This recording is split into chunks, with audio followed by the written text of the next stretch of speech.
राधे राधे, हरे कृष्णा। श्राद्ध महिमा भगवत गीता के 7वें अध्याय का महात्म्य। भगवान शिव कहते हैं, हे पार्वती, अब मैं 7वें अध्याय का महात्म्य बतलाता हूँ, जिसे सुनकर कानों में अमृत रस भर जाती है। पाटलिपुत्र नामक एक दुर्गम नगर है, जिसका गोपुर द्वार बहुत ही ऊंचा है। उस नगर में सुकर्ण नामक एक ब्राह्मण रहता था।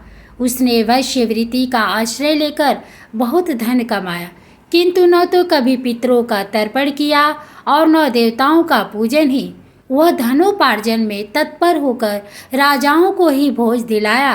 एक समय की बात है, उस ब्राह्मण ने अपना चौथा विवाह करने के लिए पुत्रों और बंधुओं के साथ यात्रा की। मार्ग में आधी रात के समय जब वो सो रहा था, तब एक सर्प ने कहीं से आकर उसकी बाह में काट लिया। उसके काटते ही ऐसी अवस्था हो गई कि मणि मंत्र और औषधि आदि से भी उसके शरीर की रक्षा असाध्य जान पड़ी। तत्पश्चात कुछ ही क्षणों में उसके प्राण पखेरु उड़ गए और वह प्रेत बना। फिर बहुत समय के बाद वह प्रेत सर्प योनि में उत्पन्न हुआ।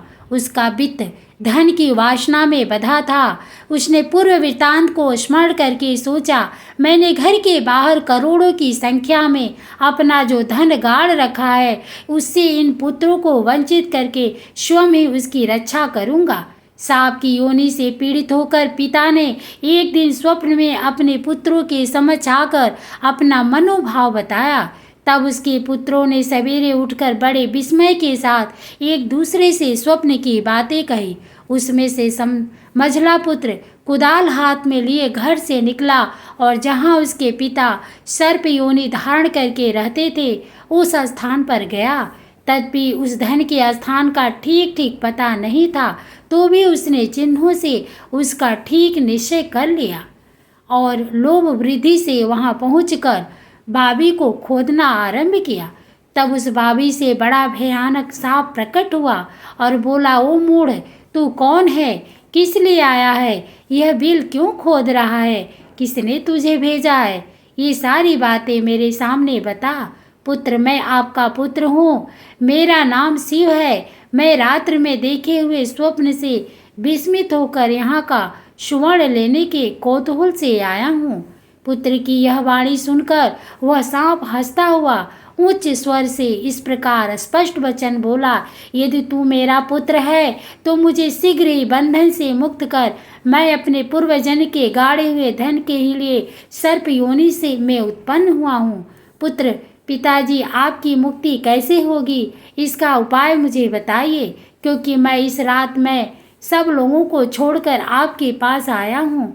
पिता बेटा, गीता के अमृतमय 7वें अध्याय को छोड़कर मुझे मुक्त करने में तीर्थ, दान, तप और यज्ञ भी सर्वदा समर्थ नहीं है। केवल गीता का 7वां अध्याय ही प्राणियों की जरा, मृत्यु आदि दुखों को दूर करने वाला है। पुत्र, मेरे श्राद्ध के दिन गीता के 7वें अध्याय का पाठ करने वाले ब्राह्मण को श्रद्धापूर्वक भोजन कराओ। इससे निसंदेह मेरी मुक्ति हो जाएगी। वत्स, अपनी शक्ति के अनुसार पूर्ण श्रद्धा के साथ निर्वेशी और वेद विद्या में प्रवीण अन्य ब्राह्मणों को भी भोजन कराना। सर्प योनि में पड़े हुए पिता के ये वचन सुनकर सभी पुत्रों ने उसकी आज्ञा अनुसार तथा उससे भी अधिक किया। तब सुकर्ण ने अपने सर्प शरीर को त्याग कर दिव्य देह धारण किया और सारा धन पुत्रों के अधीन कर दिया। पिता ने करोड़ों की संख्या में जो धन उनमें बांट दिया था, उससे वे पुत्र बहुत प्रसन्न हुए। उनकी बुद्धि धर्म में लगी हुई थी, इसलिए उन्होंने बावली, कुआं, पोखरा, यज्ञ तथा देव मंदिर के लिए उस धन का उपयोग किया और अन्नशाला भी बनवाई। तत्पश्चात 7वें अध्याय का सदा जप करते हुए उन्होंने मोक्ष प्राप्त किया। हे पार्वती, यह तुम्हें 7वें अध्याय का महात्म्य बतलाया, जिसके श्रवण मात्र से